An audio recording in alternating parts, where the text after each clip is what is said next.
The topic we're going to look at right now is second-order linear differential equations.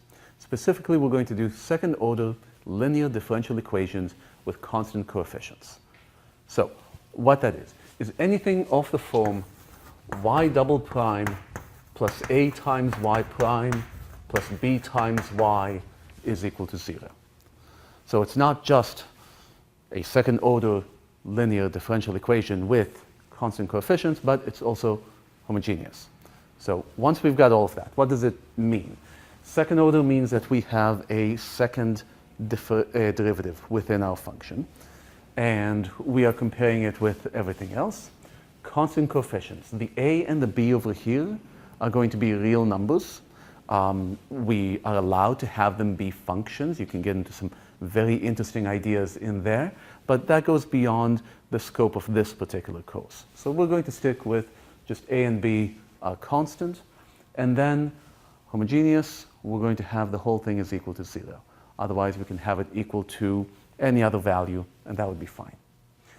So what's going to happen is that through this video, I will point out a couple of places where there is some really interesting theory that happens. But I'm not going to go into the theory in this video.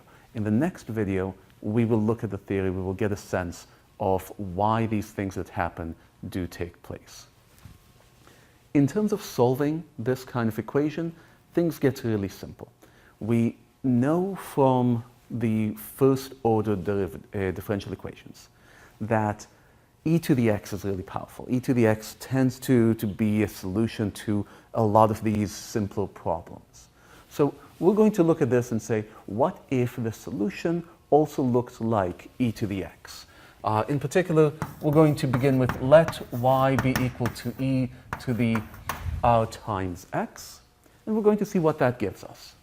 So y prime is going to be r times e to the rx. Y double prime will simply have r squared. And so we take these three items and we plug them into here. And what we end up with is r squared e to the rx plus a times r e to the rx plus b times e to the rx is equal to 0.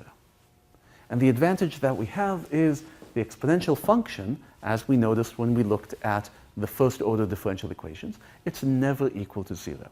So we can cancel it out over here. Right? Just divide both sides by e to the rx because it is something that's never equal to 0. And what you're left with is r squared plus ar plus b is equal to 0. This is often referred to as the characteristic equation of the differential equation, because this is the thing that tells us what is going to happen. If I take this quadratic and I can factor it into two distinct factors, then what I do is I simply use those roots, I plug them into here, and those are going to be solutions. So, how do I know whether or not I have two distinct roots, specifically two distinct real roots? I look at the discriminant. Right? The discriminant, d is equal to b squared minus 4ac when I'm looking at ax squared plus bx plus c. Okay, so now I've got a and b at the very least doing double duty here and here.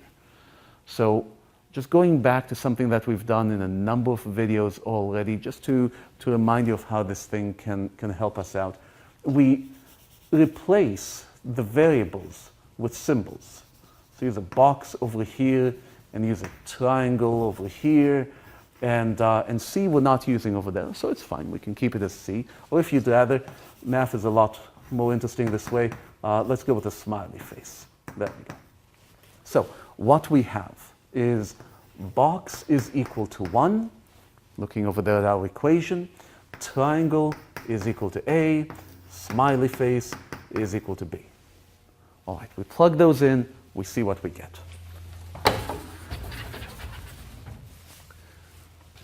The discriminant is going to be equal to a squared minus 4 times 1 times b. So a squared minus 4b. If the discriminant is greater than 0,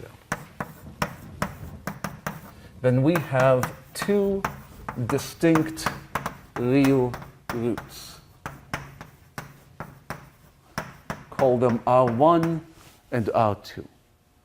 And from what we have above, it is necessarily the case that e to the R1x will give us 0 is equal to 0. It will be a solution to our differential equation. Same thing with R2. Each one of these, I can take any constant multiple of it, and I can add them together. In differential equations, this is referred to as the idea of superposition. In linear algebra, though, you simply learned it as the very simple idea of a linear combination. So over here, we will have y is equal to e to the R1x times any constant plus e to the R2x times any constant.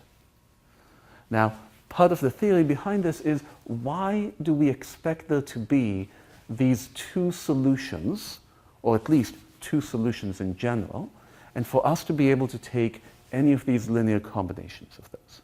So we're going to see that in one of the videos.